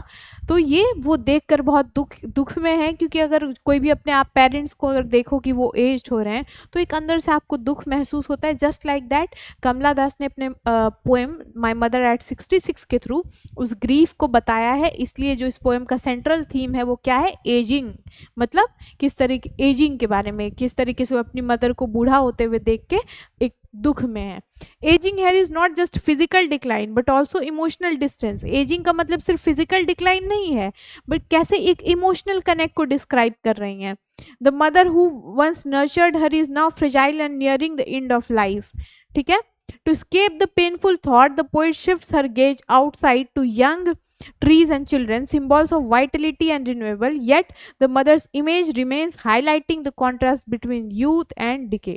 Despite her fear, the poet chooses not to express grief but to smile, masking her sorrow with hope. Thus the poem reflects how aging confronts us with reality of loss, while love compels us to hide despair in gestures of reassurance. तो इस तरीके से जो central theme है poem का, that is ageing, किस तरीके से एजिंग जो है, मतलब जब किसी का उम्र बढ़ रहा है, जब एक वो बुढ़ापे में है और वो कमला दास अपनी मॉम को 66 ईयर ओल्ड मॉम को देख रही हैं बुढ़ापे में, तो उनको लग रहा है कि कैसे एक टाइम पे उनकी मदर उनको नर्चर करती थी, उनको फीड करती थी, और आज वो अपनी मदर को एक ऐसे कंडीशन में देख रही हैं कि बिल्कुल एक बेजान है, बूढ़ी हैं। तो वो बता रही है उस फेज को, ageing not just in physical terms but एक इमोशनल कनेक्शन को डिस्क्राइब कर रहे हैं इस पोएम के थ्रू। इसलिए इस पोएम का सेंट्रल थीम क्या है? एजिंग है। ठीक है, चलो हमने आंसर को जस्टिफाई कर दिया एजिंग वाले पॉइंट को। अब आ जाओ दूसरे क्वेश्चन पे। What emotions does a poet experience in the poem? क्या इमोशन है जो कि पोएट एक्सपीरियंस कर रहा है इस पोएम के थ्रू? ठीक है, क्या इमोशन है? Poem unfolds as a journey of mixed emotions like love, fear, helplessness. At first, poet feels casual. देखो क्या पूछा जा रहा है हमें कि क्या इमोशन जो है पोएट कमला दास एक्सपीरियंस कर रहे हैं इस पोएम में। सबसे पहले वो अपनी मदर के लिए लव है, एक फियर है कि वो अपने मदर को जब देख रही है कि वो एज्ड है, 66 ईयर ओल्ड की हैं, कैसे उनकी फेस जो है वो रूजी सी लग रही है, तो वो अपने सबसे पहले क्या है, एक फीलिंग ऑफ लव है, बट एक फियर, डर है, हेल्पलेसनेस है, क्योंकि पोएट को लगता है जब अपनी मदर को देख के कि कैसे उनकी फेस जो है एक फियर, उनके एक एशन फेस को देख के एक फियर आ जाता है उनके मन में, रियलाइजेशन होता है कि उनकी मदर जो है अपने डेथ के नियर है, और ये फियर मेनली सेपरेशन का नहीं है बट एक वल्नरेबल कंडीशन का है। क्यों वल्नरेबल कंडीशन का है? जब आप किसी अपने को खोते हो तो जो लॉस आप फील करते हो वो बहुत ही वल्नरेबल होता है। That's why to distract herself वो बाहर देखती हैं जहाँ पे यंग ट्रीज प्रिंटिंग, जो यंग ट्रीज हैं वो देखती हैं कि कैसे एक कॉन्ट्रास्टिंग फीचर है, एक तरफ उनकी माँ है जिनको वो देखती हैं, एक तरफ यंग ट्रीज हैं जिनको ग्रो करता हुआ देख रही हैं, बाहर बच्चे खेल रहे हैं उनको देख रही हैं, वो images of life and energy देख रही है कि एक तरीके से कहाँ जो है लाइफ जो है अपने बुढ़ापे पे है, और एक तरफ कहाँ चीज़ें एक रिजॉइस्ड फॉर्म में है। ठीक है, ये कॉन्ट्रास्ट है दोनों के बीच। तो इस तरीके से इमोशनल कॉन्फ्लिक्ट से गुजर रही हैं। As she bids farewell at the airport, childhood memories resurface, उनकी बचपन की यादें आ गई, her recurring fear of losing her mother, yet instead of breaking down वो अपनी मदर को देख के स्माइल करती हैं, और यही एक एक्सप्रेस कर रहा है ये पर्टिकुलर एक्सपीरियंस उनका किस तरीके का है। एक्सपीरियंस है एक एंग्जाइटी लाइक फीलिंग जहाँ पे वो एक्सप्रेस कर रही है एक universal emotion of love, fear and inevitability of separation. मतलब डेथ क्या है, इनएविटेबल पार्ट है लाइफ का, इसको हम नहीं रोक सकते हैं, तो वो एक्सप्रेस कर रही है अपने लव को, फियर को, एक डेथ के इनएविटेबल पार्ट को, अपने मदर को बूढ़ा होता हुआ देख। ठीक है, चलो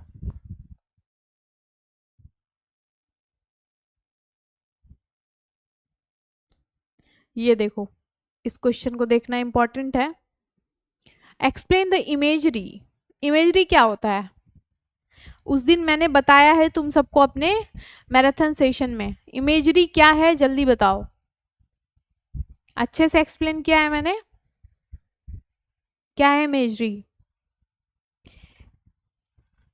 इमेजरी एक सेंट्रल रोल प्ले करता है, पोएम के इमोशन को बताता है। जब हम किसी चीज़ का मेंटल रिप्रेजेंटेशन कर ले, मतलब मैं अगर तुमको कोई ऐसी बातें बोलूं जो बात सुन के तुम उस बात के बारे में खुद के दिमाग में सोचने लगो, एक मेंटल रिप्रेजेंटेशन ले आओ, एक तुम्हें पिक्चर फॉर्मेट हो जाए तुम्हारे दिमाग में, उसी को हम इमेजरी कहते हैं। तो इमेजरी एक सेंट्रल रोल प्ले करता है पोएम के इमोशन को कन्वे करने में, जहाँ वो मदर के फेस को कंपेयर करती है एक कॉर्प्स की तरह, सिम्बलाइज करती है कि कैसे वो डेथ के नियर है, और stark image contrast sharply with vitality of life outside, और जैसे ही कार के विंडो को बाहर देखती है तो एक कॉन्ट्रास्टिंग फीचर दिखता है। क्या दिखता है? कि यंग ट्रीज दिखते हैं, एक metaphor for youth, growth and continuity of life. दूसरी तरफ उनकी मदर का face, children spilling out of their homes represent innocence, एक इनोसेंस है चिल्ड्रन का, फ्रेशनेस है, साइकिल ऑफ रिन्यूएबल है।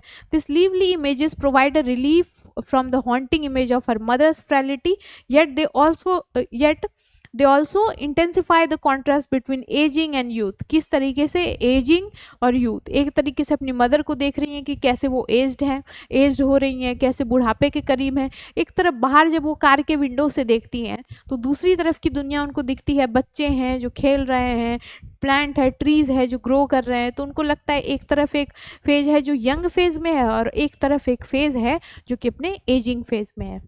तो यही है ये इमेजरीज, ठीक है। इस तरीके के हमें पर्टिकुलर जो पॉइंट्स हैं, जैसे अकॉर्ड्स से उन्होंने कंपेयर किया है। फिर उन्होंने पोइट ने नोटिस किया यंग ट्री स्प्रिंटिंग, ये एक मेटाफर दिखाया गया है यूथ ग्रोथ और कंटिन्यूटी ऑफ लाइफ के लिए।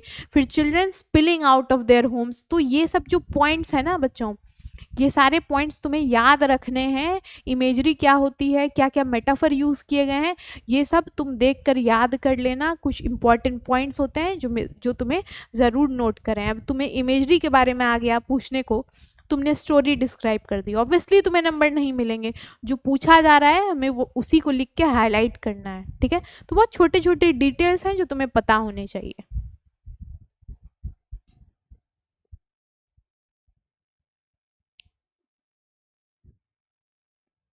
अब देखो, keeping quiet, Pablo Neruda. Keeping quiet एक क्या है, central idea of poem keeping quiet. What is the central idea of poem keeping quiet? ये इस पोएम का सेंट्रल आइडिया क्या है, हमको ये बताना है, ठीक है। तो देखो सेंट्रल आइडिया क्या है। Central idea of Pablo Neruda's Keeping Quiet is the need for peace, self-reflection and unity in a world dominated by violence, greed and restlessness. Poet जो है अर्ज करती है ह्यूमैनिटी को कि रुक जाए, लोग थोड़ी देर के लिए शांत हो जाए और कुछ मोमेंट लेके सोचे, अपने लाइफ के बारे में रिफ्लेक्ट करे। और ये वो मानते हैं कि silence would allow people to break away from destructive routines, wars, exploitation. जो लोग पूरे दुनिया में चारों तरफ लड़ाई कर रहे हैं, वॉर में ट्रैप्ड है, एक दूसरे को एक्सप्लॉइट कर रहे हैं, एक रेस की तरह भागे जा रहे हैं। तो कुछ टाइम पॉज लेकर जो है वो अपने लाइफ के बारे में सोचिए, एक साइलेंस में रहे। और ये साइलेंस क्या होगा, ये साइलेंस एक काम सिचुएशन क्रिएट करेगा जहाँ बेहतर हम अपने लाइफ की तरफ रिफ्लेक्टिव वे में देख सकते हैं, समझ सकते हैं, ठीक है। For example, fishermen would stop harming whales, soldiers would stop fighting. In that moment of stillness, humanity would rediscover its shared bond and recognize the futility of hatred. जब सब रुक जाएंगे, मतलब सोल्जर्स वॉर करना रुक जाएंगे, फिशरमैन है जो वो फिश को मारना रुक जाएगा। इस तरीके से वो एग्जाम्पल्स दे के बता रहे हैं जिसको तुमको मेंशन करना है अपने आंसर में। देखो किस तरीके से एक इंपॉर्टेंट डिटेल्स को मेंशन किया जाता है, साथ में उसको हाईलाइट कर देना है, ठीक है। इंपॉर्टेंट डिटेल्स ज़रूर मेंशन करना है, उसको हाईलाइट कर देना। जो भी तुम्हारे दिमाग में एग्जाम्पल आ रहे हैं वो सब लिख देना जो तुमने पढ़ा होगा, ठीक है। इससे तुम्हें एक्स्ट्रा मार्क्स मिलेंगे। मतलब ये है कि अगर तुमने थोड़ी बहुत गलती की भी बट इस टाइप की एग्जाम्पल तुमने डाल दिए हैं, उसको हाईलाइट कर दिया है, तो समझो पूरे नंबर तुमको मिलेंगे। The poet also emphasized the cycle of life and death, suggesting that silence is not an end but a renewable. By keeping quiet, human could experience harmony with nature and one another. Thus, the poem delivers a universal message: stillness and introspection can lead to peace, compassion, and spiritual awakening in troubled world. मतलब जब आप stillness silence में होंगे तो आप बेहतर तरीके से अपने लाइफ को रिफ्लेक्टिव वे में देख सकते हैं, जिससे कि दुनिया एक बेहतर जगह बनेगी जहां आप रह सकते हैं। तो इस तरीके से जो सेंट्रल आइडिया है पोएम कीपिंग क्वाइट का यही है कि क्यों शांत रहने को कहा जा रहा है, क्योंकि जब हम साइलेंस में होते हैं तब हम बेहतर रीडिस्कवर कर सकते हैं खुद को और समझ सकते हैं कि स्टिलनेस में खुद को इंट्रोस्पेक्ट करके कि किस तरीके से पीस, कंपैशन और स्पिरिचुअल अवेकनिंग होगा जो इस ट्रबल्ड वर्ल्ड से छुटकारा के लिए बहुत नीडेड है, ठीक है। यही है इस पोएम का सेंट्रल आइडिया। चलो आगे बढ़ते हैं।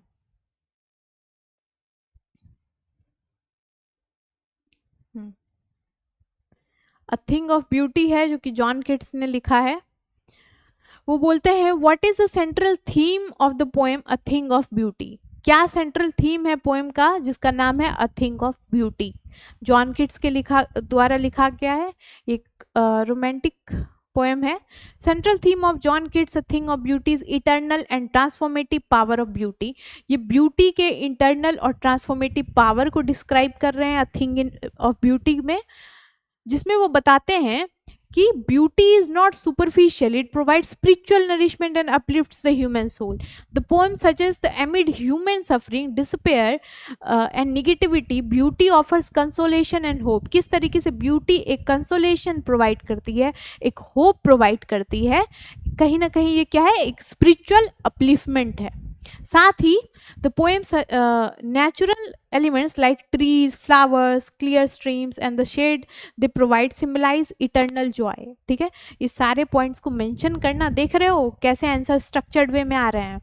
जो आंसर हम लिख रहे हैं और डिस्कस कर रहे हैं, इससे ये सारी चीज़ें समझो कि जो जो इंपॉर्टेंट स्मॉल स्मॉल डिटेल्स है, जैसे पोइट ने डिस्क्राइब किया है ट्रीज़ के बारे में, फ्लावर के बारे में, क्लियर स्ट्रीम्स के बारे में, शेड के बारे में, तो सब मेंशन करना होगा तुम्हें. बस ऐसे स्टोरी लिख कर मत आना, कुछ इंपॉर्टेंट हाईलाइट करोगे पॉइंट, तो क्या होगा, एक अच्छा तुम्हारे आंसर को स्ट्रक्चर्ड वे में दिखाता है. ठीक है. Kids emphasize that a thing of beauty is a joy forever. It never fades but continues to inspire, offering comfort in difficult times. Beauty creates an everlasting bond between humans and nature. ठीक है, human और nature के बीच का जो एक everlasting relationship है वो दिखाता है ब्यूटी को. ठीक है, यही इनका सेंट्रल थीम है, अ थिंग ऑफ ब्यूटी.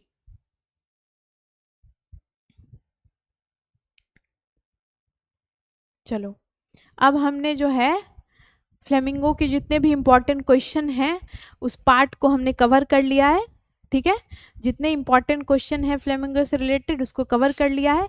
अब हम विस्टर्स पे जाएंगे. ठीक है, just take a 2 minute break, फिर हम स्टार्ट करने वाले हैं. बताओ तुम सब कमेंट सेक्शन में समझ आ रहा है या नहीं. चलो, कोई भी डाउट्स और क्वेरीज हो तो बताना जो तुम्हें समझ नहीं आ रहा हो. Just take a 2 minute break.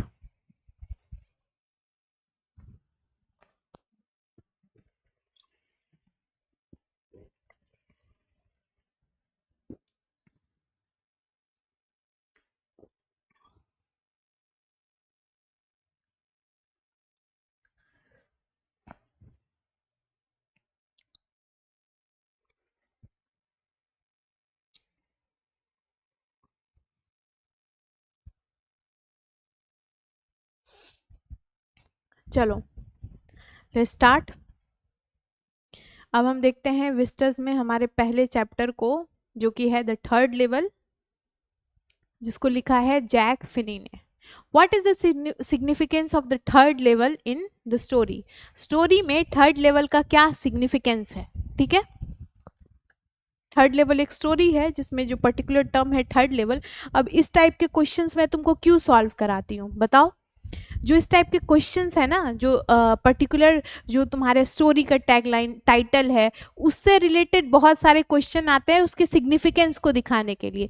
इसलिए ऐसे 2-3 पैटर्न मैं तुम्हें करा दे रही हूँ कि तुम्हें समझ आ जाए कि ये one of the most important questions है कि तुम्हारे कोई भी स्टोरी से, कोई भी पोएम से जो उसका टाइटल ले लिया जाएगा और पूछा जाएगा इसका क्या सिग्निफिकेंस है स्टोरी में. तो देखो इसको अच्छे से कैसे आंसर किया जाता है. तो जो थर्ड लेवल है जैक फिनी ने अपनी स्टोरी में सिंबलाइज किया है men's desires to escape the stress and insecurity of modern world. किस तरीके से एक आदमी की डिजायर होती है जो मॉडर्न वर्ल्ड में जो ट्रबल सिचुएशन में होते हैं वो उससे स्केप कर दे जाए और स्केप करके एक फ्री इन्वायरमेंट में रहे. वो फ्री वो कहाँ फील कर रहे हैं, एंशिएंट टाइम में. ठीक है, तो स्केप करते हैं अपने टाइम को और वो एक ऐसी थर्ड वर्ल्ड में पहुंच रहे हैं जहाँ पे कोई भी हसल नहीं है. ठीक है, तो ये क्या है, कहीं ना कहीं कॉन्ट्रास्टिंग सिचुएशन है. अब देखो, the protagonist Charlie discovers what he believes is a third level at Grand Central Station which leads him back time to 1894. अब जो उसको चार्ली को जो फील होता है ग्रैंड सेंट्रल स्टेशन पे, उसको ऐसा लगता है कि वो वापस 1800 तुम देखो 1894 में पहुंच गया है. इस पीरियड को पोर्ट्रेट करता है as a peaceful, simple, free from the anxieties of war, economic depression and modern chaos.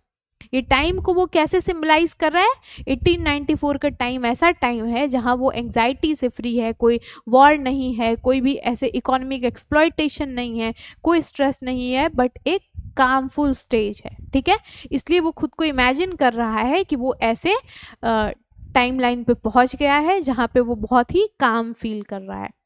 तो थर्ड लेवल सिग्निफिकेंट है, क्यों? क्योंकि ये रिफ्लेक्ट करता है चार्ली के इनर फीलिंग को, कि कैसे वो सिक्योरिटी को लॉन्च कर रहा है, एक कंफर्ट को लॉन्च कर रहा है, ठीक है।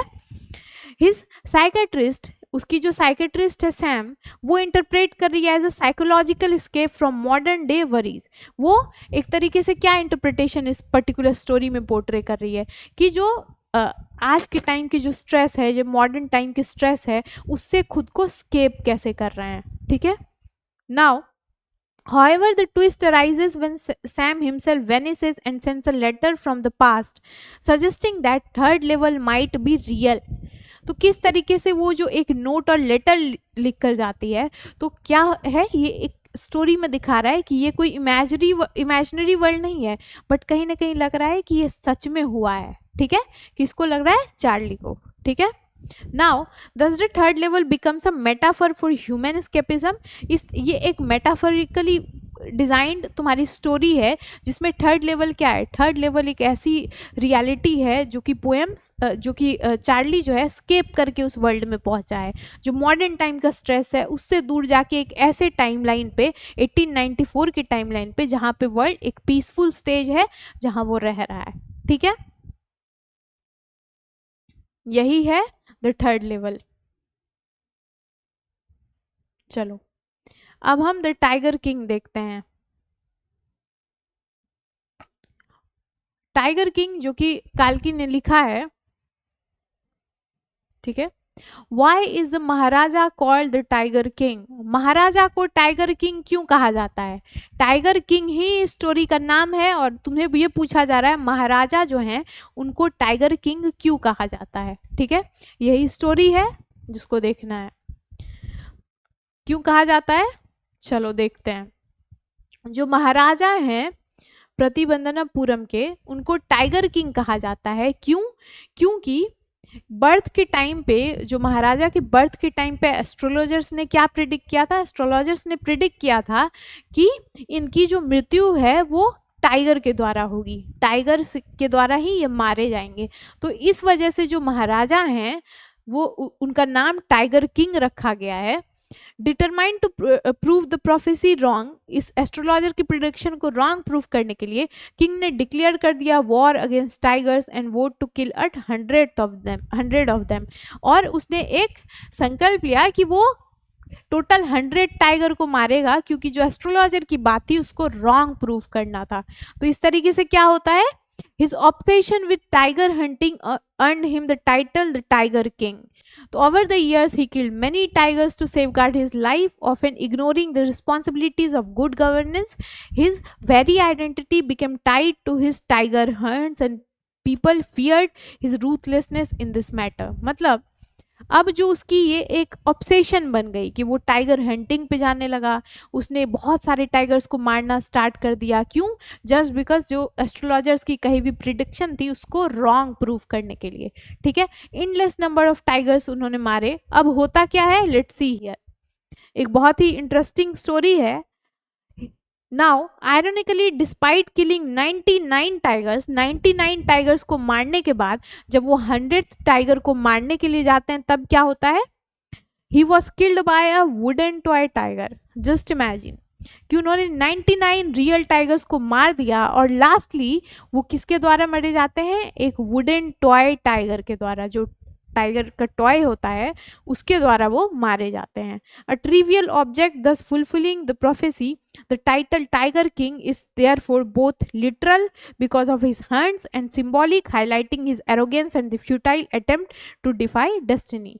ये एक तरीके से ये टाइटल क्यों दिया गया है महाराजा को, क्योंकि उन्होंने इतने सारे टाइगर को मारे, उनका हंट किया, और कहीं ना कहीं एक सिंबॉलिक भी है कि उनकी एरोगेंस की वजह से जो उन्होंने इतना हंट किया, इसलिए टाइटल का नाम है द टाइगर किंग। ओके चलो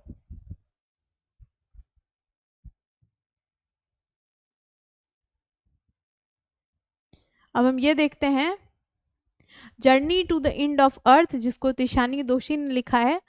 ये क्वेश्चन है, what is the central theme of journey to the end of the earth? क्या सेंट्रल थीम है इस particular journey to the end of earth जो तिशानी दोषी ने लिखा है, इसका क्या सेंट्रल थीम है? तो देखो क्या सेंट्रल थीम है। सेंट्रल थीम है तिशानी दोषी के journey to the end of earth क्या? इकोलॉजिकल अवेयरनेस के बारे में, इन्वायरमेंटल कंजर्वेशन के बारे में। ऑथर डिस्क्राइब कर रही हैं अपने विजिट अंटार्कटिका, जब वो अंटार्कटिका घूमने गई थी स्टूडेंट ऑन आइस प्रोग्राम में, तो कैसे उन्हें बहुत सारी ऐसी रियलिटीज़ दिखी क्लाइमेट चेंज को लेके। Antarctica being the coldest and most isolated continent serves a mirror of earth's past, present and future. ठीक है, अंटार्कटिका जो है क्या है? One of the most coldest place है। वो उनके अर्थ का प्रेजेंट, फ्यूचर, प्रेजेंट उनको फील हो रहा है उस जगह पे विजिट करने के बाद, अंटार्कटिका जाने के बाद। एक रिमाइंडर है कि कैसे ह्यूमन एक्शन जो है, जैसे इंडस्ट्रियलाइजेशन हो गया, डिफॉरेस्टेशन हो गया, फॉसिल फ्यूल कंजम्पशन हो गया, इन सारे फैक्टर से कैसे हमारा इकोसिस्टम अफेक्ट हो रहा है और धीरे धीरे क्या हो रहा है? ग्लोबल वार्मिंग इंक्रीज हो रहा है, रैपिडली चेंज हो रहा है सारी चीज़ें।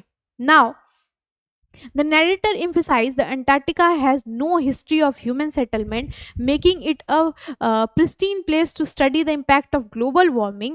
Melting ice sheets and collapsing glaciers serve as warnings of ecological imbalance. The theme reflects the urgent need for collective responsibility to protect the planet. Thus, the story highlights how a journey to the remotest part of the earth can awaken deeper understanding of sustainability.